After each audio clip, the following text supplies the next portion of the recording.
பேகுரு சொந்தங்களுக்கு வணக்கம். இன்னைக்கு நேர்காணல நம்ம இருந்திருப்பவர் அரசியல் விமர்சகர் திருமதி ராதா தேவர் அவர்கள். வணக்கம். வணக்கம். அண்ணா பல்கலைக்கழகம், அதாவது கட் ஆஃப்ல நல்ல மதிப்பெண் எடுக்கிறவங்க, நல்ல படிக்கிறவங்க வந்து சேர்ற அண்ணா பல்கலைக்கழகம் தமிழ்நாட்டிலேயே பெருமை மிக்க பல்கலைக்கழகத்துல நடக்கக்கூடாத சம்பவம் ஒரு பெண்மணிக்கு அங்க நடந்திருக்கு. முதல்ல அது யார் பண்ணா? அந்த அரசியல் போறதுக்கு முன்னாடி இந்த மாதிரி நடக்கிற சம்பவங்கள் வைத்து திமுக அமைச்சர்கள் பதில் சொல்றது, உடனே ஒரு பெண்மணிக்கு நடந்ததை வந்து அரசியல் ஆக்காதீங்க அப்படின்னு சொல்றது, இதெல்லாம் எப்படி பாக்குறீங்க? அந்த நடந்த சம்பவம் பின்னணி என்ன? நம்மளும் அதை தான் விரும்புறோம். ஒரு பெண்மணிக்கு நடந்ததை அரசியல் ஆக்க வேண்டாம் என்பதுதான் நம்மளுடைய கருத்தும். ஆனா அதே மாதிரி இவங்க இருந்தாங்களான்ற ஒரு கேள்வி இருக்கு இல்லையா? அது குஜராத்லயோ யூபிலயோ நடந்தா இவங்க சும்மா இருப்பாங்களா? இல்ல ஏதாவது அமைதியா இருப்பாங்களா? அப்பெல்லாம் அதே மாதிரி போன ஆட்சியில அதிமுக ஆட்சியில வந்து இந்த மாதிரி பெண்களுக்கு எதிராக நடக்கும் குற்றங்களை நீங்களும் எடுத்து சொல்லத்தானே செஞ்சீங்க. அப்படி பார்க்கும்போது இந்த ஒரு விஷயத்தை எப்படி பார்க்கலான்னு பார்ப்போம். இது என்னன்னா அடிக்கடி நடக்கிற மாதிரி நம்ம பார்க்கிறோம். அப்ப இதோட உண்மையான இது என்ன? பெண்களுக்கு எதிரான குற்றங்கள் வந்து எந்த நிலைமையில இருக்கு? உண்மையிலே இந்த அரசும் காவல்துறையும் வந்து சரியான பாதையில் போகிறார்களா? பெண்களுக்கு பாதுகாப்பாக இருக்கிறார்களா? அப்படின்றத நம்ம பார்க்கலாம்.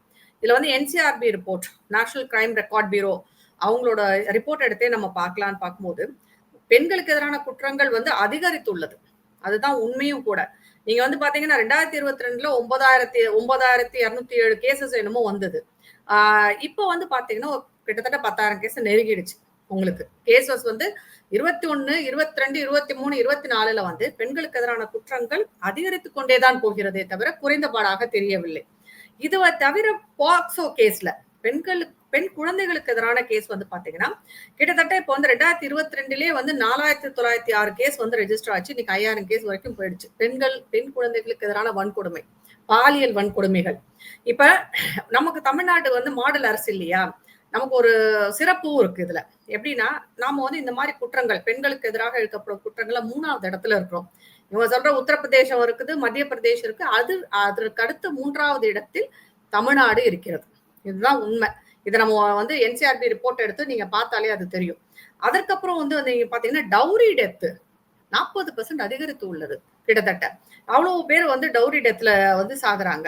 அதுக்கப்புறம் வந்து பாத்தீங்கன்னா ரேப் அண்ட் மர்டர், அதாவது கற்பழிக்கப்பட்டு கொலை செய்யப்பட்டவர்கள் வந்து அதிகரித்துள்ளது.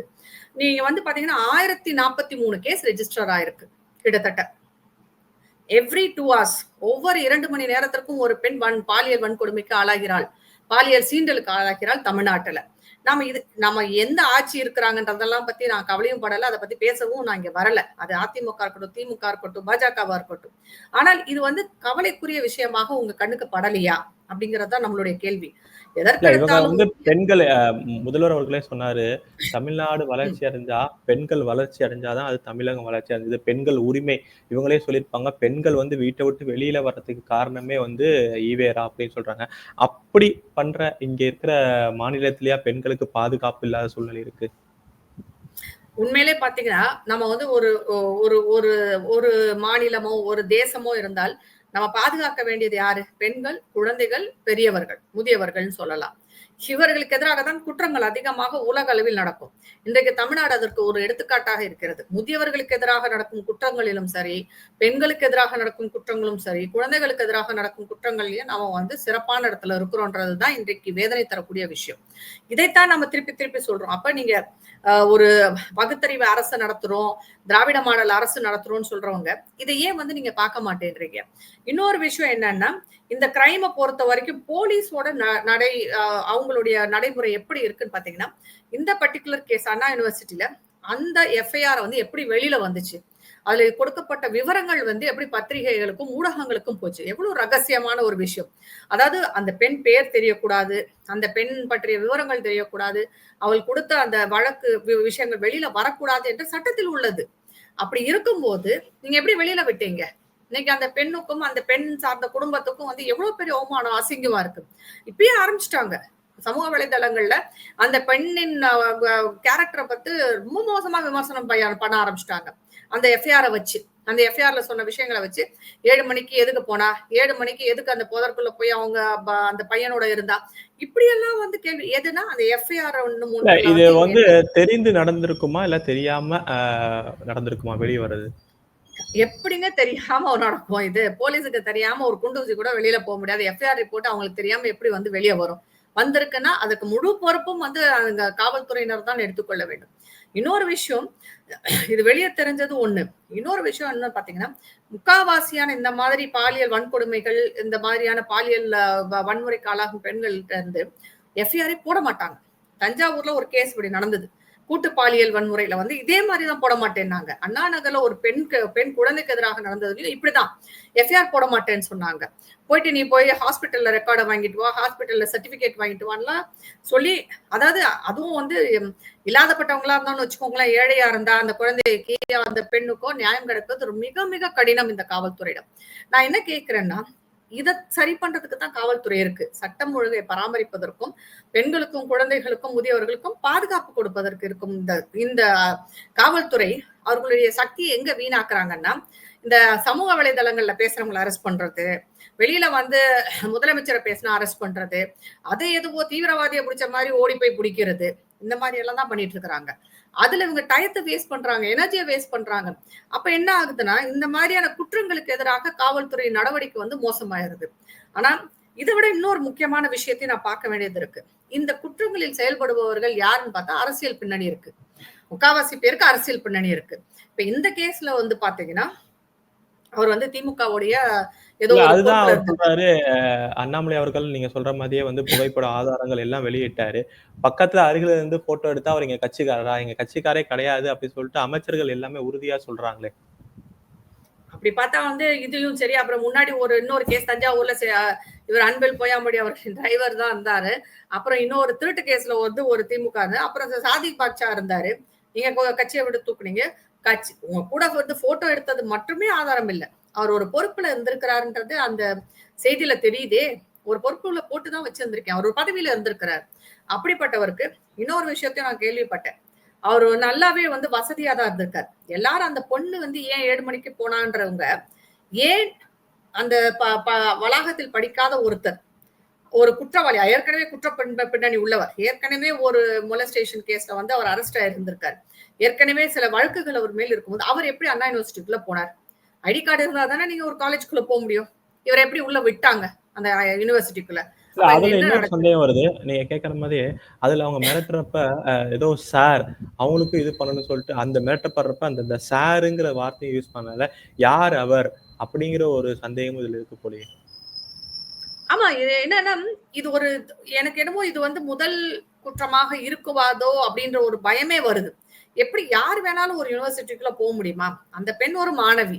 இந்த ஆளு யாரு? அந்த குற்றவாளி எப்படி உள்ள போனார்? அவர எப்படி உள்ள அனுமதிச்சாங்க அங்க? அவர் பேசுறது, அவர் அங்க நடந்த விஷயங்களை பார்க்கும்போது, இது ஏதோ தொடர்ச்சியாக நடைபெறும் ஒரு விஷயம் மாதிரி தெரியுது. அப்ப இவங்கள கண்காணிச்சுக்கிட்டே இருந்தவங்க தானே போயிருக்க முடியும். அந்த பெண்ணை பற்றி தெரிந்திருக்க வேண்டும். அந்த பெண்ணை கண்காணிச்சிருக்கணும். அந்த பெண்ணுக்கு பின்னால் சென்றிருக்க வேண்டும். கிட்டத்தட்ட ஒரு ஹராஸ்மென்ட் மாதிரி தெரியுது. அதாவது தொடர்ச்சியாக நடந்த ஒரு ஹராஸ்மென்ட் மாதிரி எனக்கு அந்த விஷயங்கள் எல்லாம் படுது.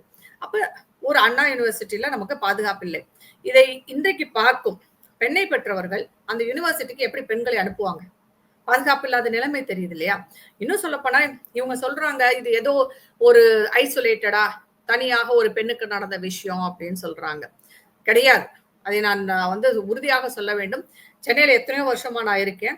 அன்று இருந்ததுக்கும் இன்று இருக்கும் சென்னையும் வேற.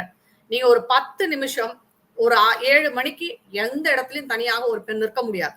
இது எல்லா சென்னை வாசி பெண்களுக்கும் தெரியும்.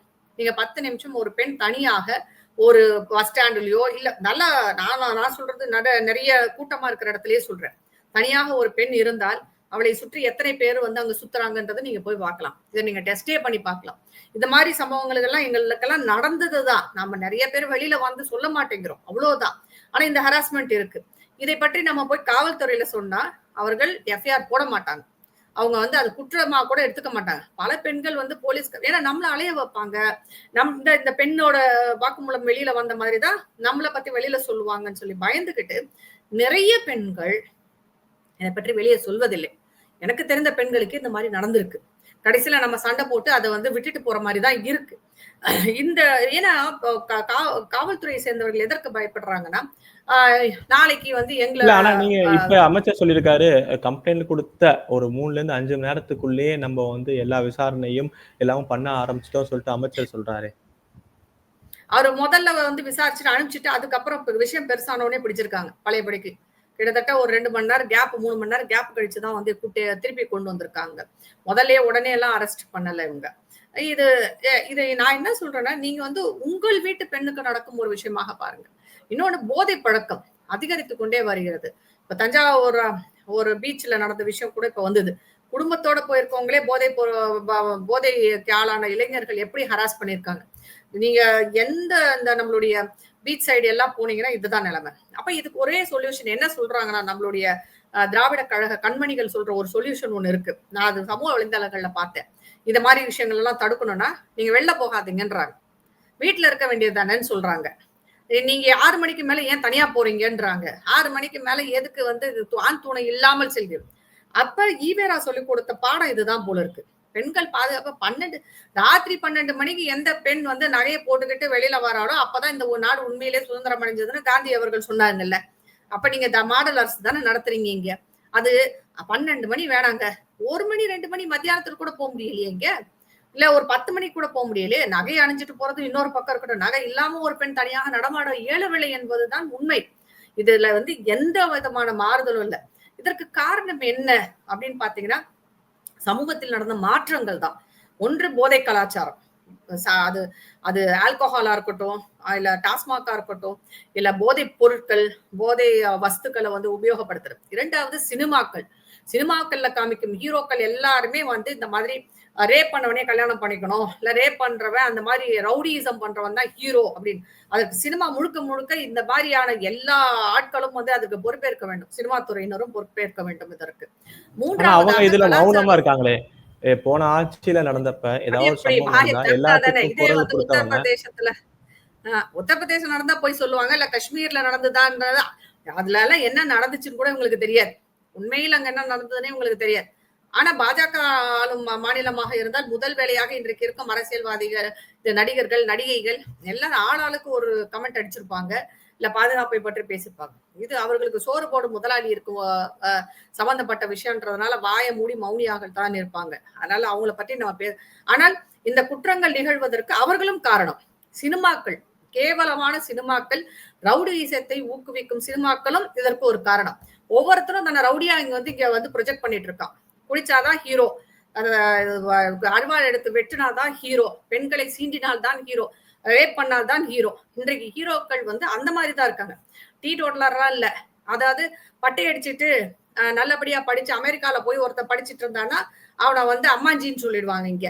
அதே வந்து சட்டக்காலரை திறந்து விட்டுட்டு சிகரெட்டை குடிச்சுக்கிட்டு தண்ணி அடிச்சுட்டு பெண்கள் பின்னால் சுட்டுனா அவன் ஹீரோவாயிடுவான்.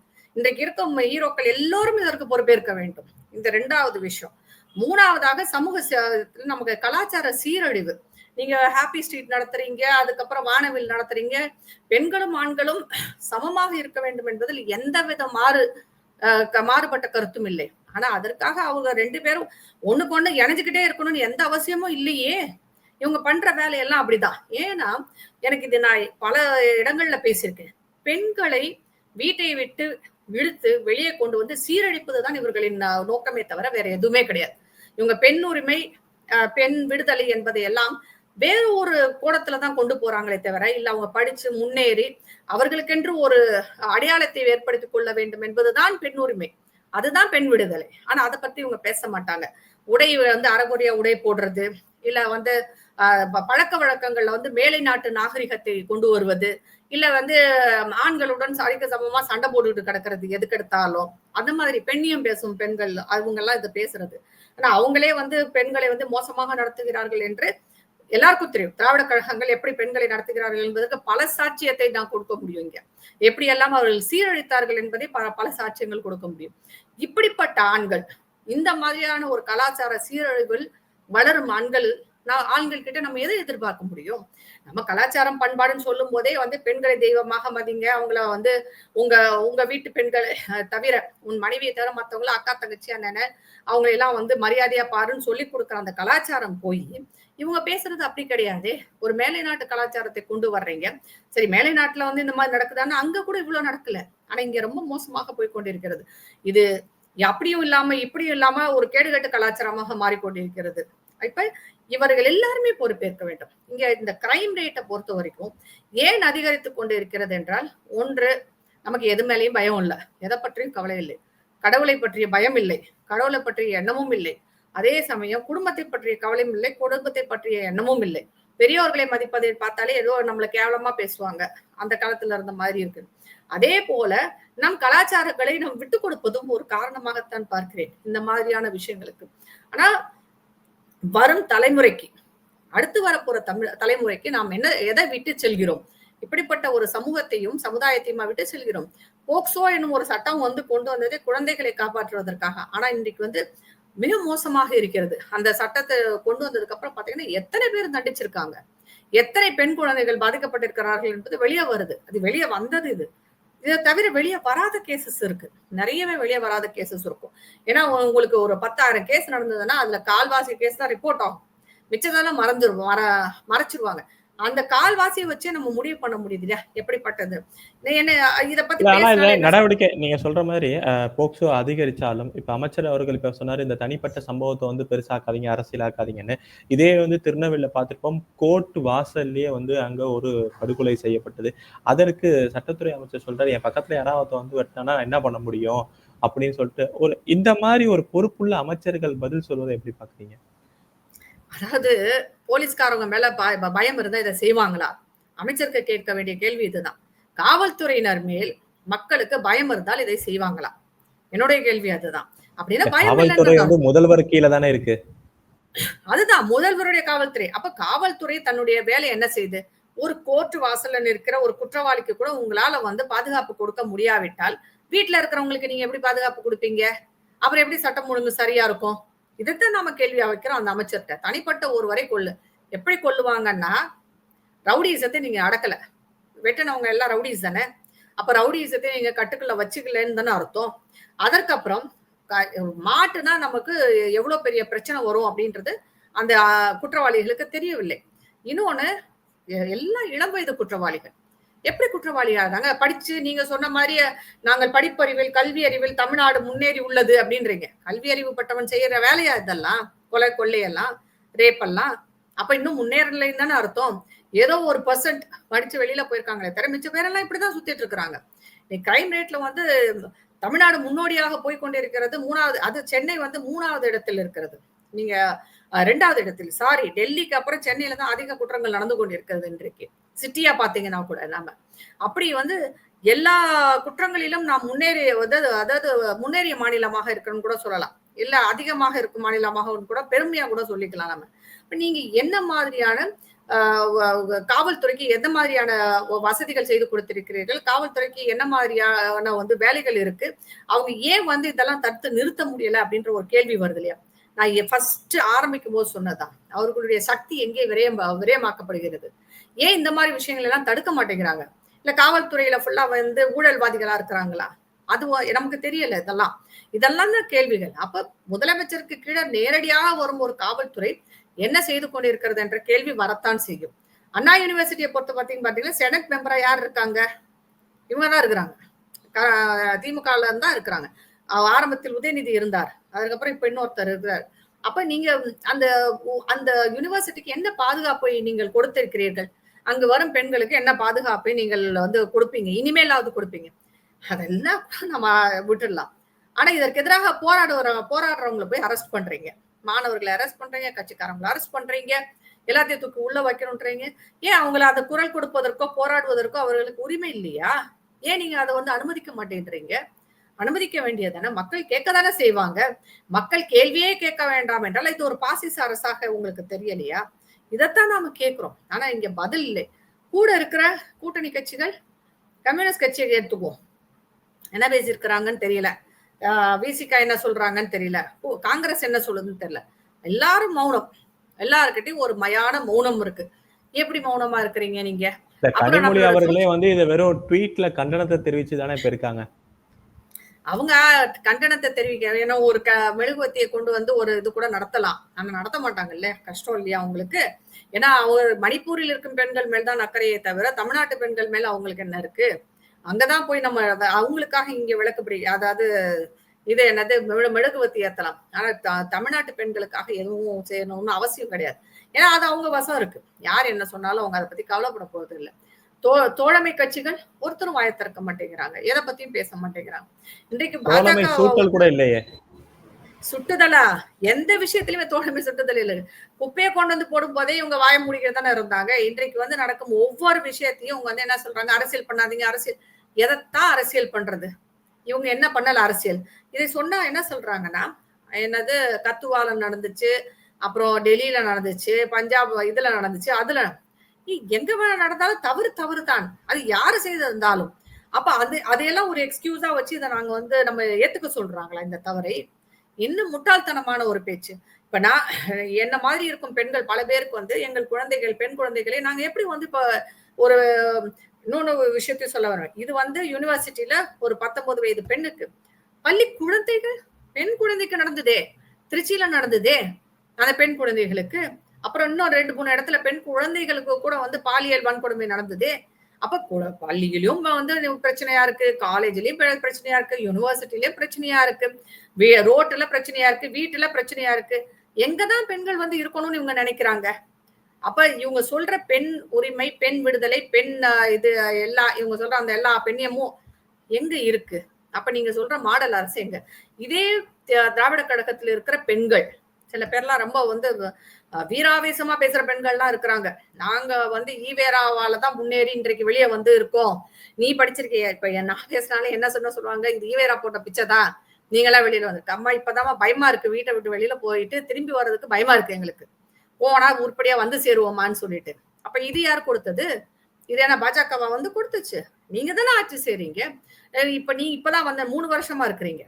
20ல இருந்து 22க்குள் எப்படி வந்து கிரைம் ரேட் வந்து இவ்வளவு அதிகமாக ஆனது? அதுக்கு நீங்க பதில் சொல்லித்தானே ஆகணும். இதுல இறுதியான கேள்வி என்னன்னா, என்சிஆர்பி வந்து அவங்களே சோமோட்டோவா இந்த வழக்கை எடுத்திருக்காங்க. அவங்க 2 விஷயம் சொல்றாங்க. ஒண்ணு, யார் நீங்க முதல்ல சொன்ன மாதிரி எஃப்ஐஆர் அதை வெளியிட்டனால அந்த பெண்ணுக்கு ஒரு மிகப்பெரிய பாதிப்பு ஏற்பட்டிருக்கு. அவர் மேல அந்த காவல்துறை மேல நடவடிக்கை எடுக்கணும்.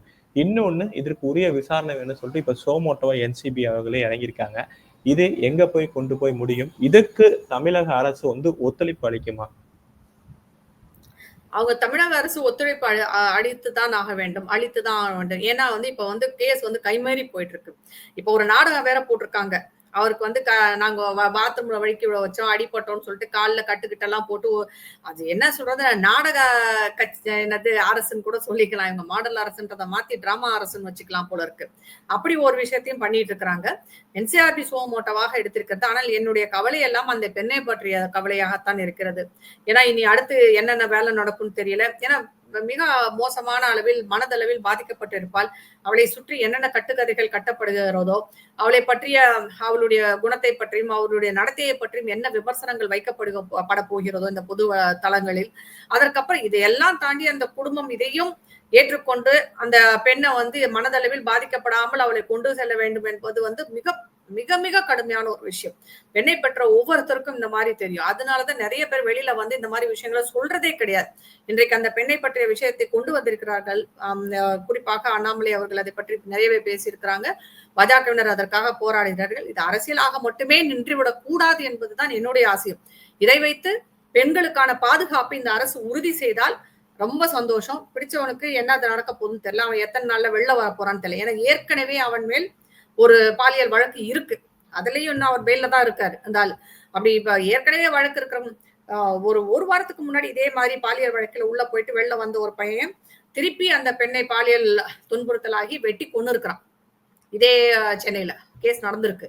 இந்த மாதிரி வழக்குகளில் தண்டிக்கப்படுவர்கள் அவங்கள பெயில்ல விடாம இருந்தாலே பெரிய விஷயம். உண்மையில அவங்க குற்றவாளியா இருந்தா அவங்க பெயில்ல வரக்கூடாது. ஆனா முக்காவாசி பேர் அரசியல் பெண் புலம் இருப்பதால் வெளியே வந்துடுறாங்க. அதற்கப்புறம் அந்த பெண்ணும் பெண்ணின் குடும்பமும் தான் பாதிக்கப்படுகிறது. அவங்களால எதுவுமே பண்ண முடியாத சூழ்நிலை இருக்கு. இப்ப நம்ம அரசியல்வாதிகளுக்கு எல்லாம் இறுதியாக நான் வைக்க போகும் ஒரே ஒரு கேள்வி இதுதான். உங்கள் வீட்டு பெண்ணாக இருந்தால் நீங்கள் என்ன செய்வீர்கள்? இதுதான் என்னுடைய கேள்வி. அது கல்வித்துறை அமைச்சரா இருக்கட்டும், முதலமைச்சரா இருக்கட்டும், எந்த திமுகவை சேர்ந்த அப்போ உங்க வீட்டு பெண்ணு வெளியே வரக்கூடாதா 7 மணிக்கு மேல? இல்ல அவளுக்கு ஒரு ஆண் நண்பரோ இல்ல காதலனோ கூட வெளியே போக கூடாதா? நாளைக்கு வந்து அண்ணன் தம்பி கூட வெளியில போறவங்களும் இருக்காங்க. தன்னுடைய கணவரோட வெளியில போறவங்க இருக்கிறாங்க. அந்த மாதிரி ஆண்கள் கூட போற பெண்களுக்கே இந்த பிரச்சனை இருக்கும்னா, அப்புறம் எப்படி வந்து நம்ம நடமாட முடியும்? அப்ப நீங்க என்ன மாதிரியான ஒரு இந்த பாதுகாப்பை பெண்களுக்கு கொடுக்கிறீர்கள்? இதனால அரசியல் செய்வது ஒரு புறம், நீங்க என்ன வேணாலும் செஞ்சுட்டு போங்க. தயவு செய்து எங்கள் வீட்டு பெண்களுக்கும் தமிழ்நாட்டில் உள்ள பெண்களுக்கும் ஒரு பாதுகாப்பை கொடுக்க வேண்டிய பொறுப்பு இந்த அரசுக்கு இருக்கிறது. அதை கொடுக்க வேண்டும் என்பதுதான் என்னுடைய வேண்டுகோளும் கூட. அப்படி இல்லாட்டி இந்த பெண் உரிமை, பெண் அடிமை, பெண் விடுதலை பற்றி தயவு செய்து நீங்க பேசுறதை நிப்பாட்டிருங்க. அதுக்கும் இந்த அரசுக்கும் எந்தவித சம்பந்தமும் இல்லை என்பதுதான் என்னுடைய கருத்து. நிச்சயமா கைது செய்தவரை வலிக்கு விழ வச்சாங்க. அடுத்தது அவர் வந்து புத்தி பேதலிச்சவர் அப்படின்னு சொல்லிட்டு சொல்லாம இருந்தா சரி, உரிய தண்டனை வாங்கி தரணும். இவ்வளவு நேரம் உங்க நேரத்தை நம்ம தளத்துக்கு வந்து பயந்தமைக்கு ரொம்ப ரொம்ப நன்றி. நல்லதே நடக்கும். வாழ்க வளமுடன். நன்றி.